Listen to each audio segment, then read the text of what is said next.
The partition of India in 1947 was one of the most consequential events in modern South Asian history. As I've delved into the details of this tumultuous period, I've been struck by the sheer scale of human displacement and suffering that accompanied the birth of two new nations. The British Raj, which had ruled over the Indian subcontinent for nearly 2 centuries, was dissolving, and in its wake, two independent dominions were emerging, India and Pakistan. But this was no orderly transfer of power. It was a chaotic and violent rupture that would reshape the lives of millions. The partition was outlined in the Indian Independence Act of 1947, which set forth the legal framework for the creation of these new states. But the reality on the ground was far messier than any act of parliament could capture. The division of two key provinces, Bengal and Punjab, along religious lines led to an unprecedented mass migration. Millions of Muslims moved to the newly formed Pakistan, while millions of Hindus and Sikhs made the journey in the opposite direction. The speed and scale of this population exchange were staggering, and it's estimated that between 14 and 18 million people were uprooted from their homes. But it wasn't just the displacement that made the partition so traumatic. The violence that accompanied it was horrific in its intensity and scope. Communal riots erupted across the subcontinent as age-old tensions between religious communities boiled over into open conflict. Trains full of refugees were attacked, villages were burned, and countless atrocities were committed. The death toll from this period is difficult to pin down with any precision, but most scholars agree that around 1 million people lost their lives in the partition violence. There are numerous eyewitness accounts of the maiming and mutilation of victims. The catalogue of horrors includes the disemboweling of pregnant women, the slamming of babies' heads against brick walls, the cutting off of victims' limbs and genitalia, and the displaying of heads and corpses. While previous communal riots had been deadly, the scale and level of brutality during the partition massacres were unprecedented.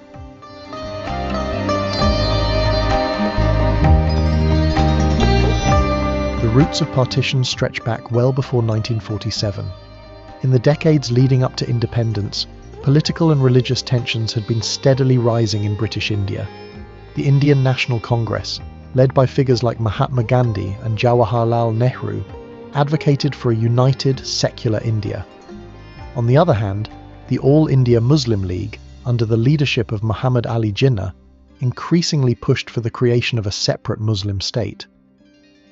A key turning point came in 1940 with the Lahore Resolution, in which the Muslim League formally called for the creation of independent states in the Muslim-majority areas of northwestern and eastern India.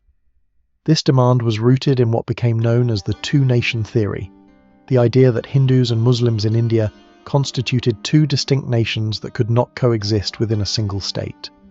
It's a concept I find deeply problematic, but one that gained significant traction in the years leading up to partition. As World War II drew to a close, it became increasingly clear that British rule in India was coming to an end. The Labour government that came to power in Britain in 1945 was committed to Indian independence, but the question of how to manage the transition remained. The Cabinet Mission of 1946 attempted to find a compromise solution that would keep India united, but it ultimately failed to bridge the gap between the Congress and the Muslim League. Go to the Congress and ask them their plans. When they take you into their confidence, I will take you into mine. Why do you expect me alone to sit with folded hands? I also am going to make trouble.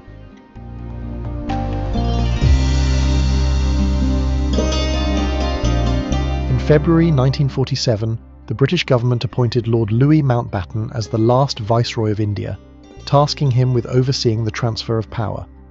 Mountbatten arrived in India with a mandate to achieve independence by June 1948, but he quickly concluded that the situation on the ground was too volatile to wait that long. In a decision that would have far-reaching consequences, he brought forward the date of independence to August 1947, leaving just months to plan and execute the partition. The Mountbatten Plan, as it came to be known, was announced on the 3rd of June 1947. It outlined the basic framework for partition, including provisions for the division of Punjab and Bengal. The plan also called for a referendum in the northwest frontier province and the Sylhet district of Assam to determine which country they would join. The princely states, which had maintained a degree of autonomy under British rule, were given the option to accede to either India or Pakistan. One of the most contentious aspects of the partition was the drawing of the actual border between India and Pakistan. This task was entrusted to a boundary commission headed by Sir Cyril Radcliffe, a British lawyer who had never been to India before.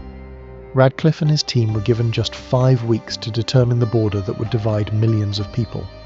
The resulting Radcliffe Line, as it came to be known, was not revealed until the 15th of August, 1947, 2 days after Pakistan's independence and 1 day after India's. This delay, which I find utterly baffling given the stakes involved, contributed to the chaos and confusion that marked the early days of independence. I was so rushed that I had no time to go into the details. If I had 2 years, I might have done a better job.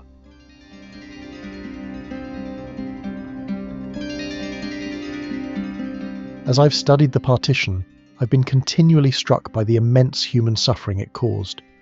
The mass migration that followed the announcement of the border was unprecedented in scale. Entire communities were uprooted, forced to abandon homes and livelihoods that had been theirs for generations. The journey itself was perilous, with many refugees travelling on foot or in massive convoys that stretched for miles. They faced not only the physical hardships of the journey, but also the constant threat of violence from those of different religious communities. The violence that accompanied partition was shocking in its brutality. Communal riots erupted across northern India, with particularly intense fighting in Punjab and Bengal. Villages were burned, trains carrying refugees were attacked, and horrific atrocities were committed by all sides. Women were particularly vulnerable, with many subjected to abduction, rape, and forced conversion. The trauma of these experiences would haunt survivors and their descendants for generations to come. The aftermath of partition saw both India and Pakistan struggling to cope with the influx of refugees. Makeshift camps were set up to house the displaced, but conditions were often dire. Many refugees found themselves living in squalor, dependent on government aid and the charity of others. The process of resettlement was slow and fraught with difficulties, as the newly independent governments grappled with the enormous logistical challenges posed by such a large population transfer. Refugees spread themselves out wherever they could. They thronged into camps, colleges, temples, gurudwaras, dharmshalas, military barracks, and gardens.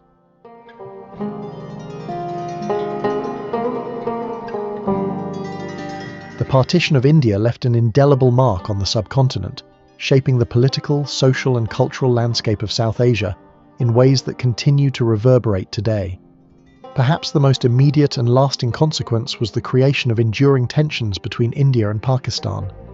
The dispute over Kashmir, which remains unresolved to this day, is a direct legacy of the hasty and imperfect process of partition. The two countries have fought multiple wars and continue to view each other with suspicion, their relationship overshadowed by the trauma of their violent separation. Within both India and Pakistan, the memory of partition has played a significant role in shaping national identities. In India, it reinforced the commitment to secularism and pluralism that was central to Nehru's vision for the country. However, it also left a legacy of communal tension that continues to flare up periodically. In Pakistan, the experience of partition became central to the national narrative, reinforcing the idea of Pakistan as a homeland for South Asian Muslims. Yet this narrative has often struggled to accommodate the diversity within Pakistan itself, leading to internal tensions and conflicts. As a historian, I'm particularly interested in how the memory of partition has been preserved and transmitted across generations. In recent years, there have been significant efforts to document the experiences of partition survivors before their stories are lost to time. Projects like the 1947 Partition Archive have collected thousands of oral histories, providing invaluable insights into this tumultuous period. These efforts are crucial not only for preserving historical memory, but also for fostering understanding and reconciliation between communities that were torn apart by partition. The partition is central to modern identity in the Indian subcontinent, as the Holocaust is to identity among Jews, branded painfully onto the regional consciousness by memories of almost unimaginable violence.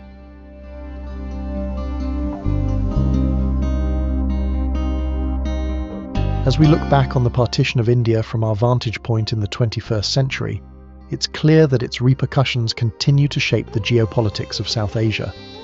The creation of Bangladesh in 1971, born out of the partition of Pakistan, serves as a stark reminder of the complexities and contradictions inherent in the two-nation theory that underpinned the original partition.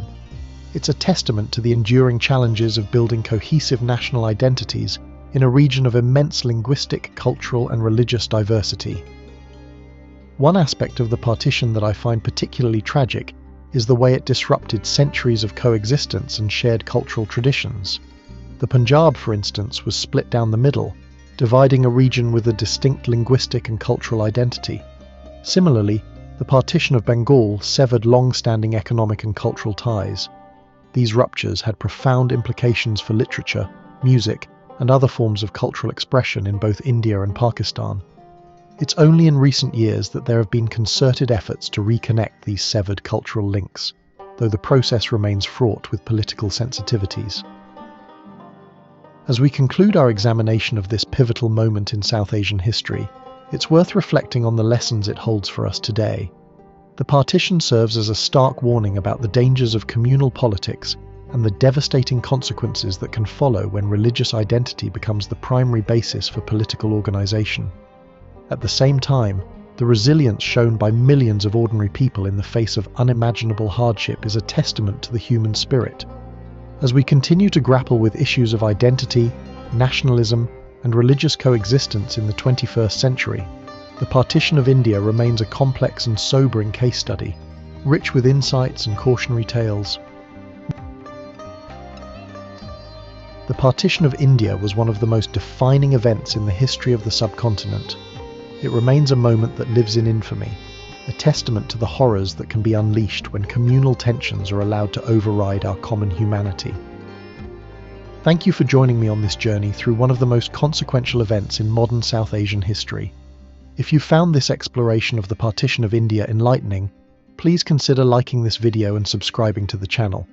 Your support truly does make a difference and encourages me to continue delving into these complex historical topics. As always, I'm keen to hear your thoughts and perspectives in the comments section below. What other aspects of South Asian history would you like to see covered in future episodes? Your feedback helps shape the direction of this channel, so don't hesitate to share your ideas. Until next time, thank you for watching.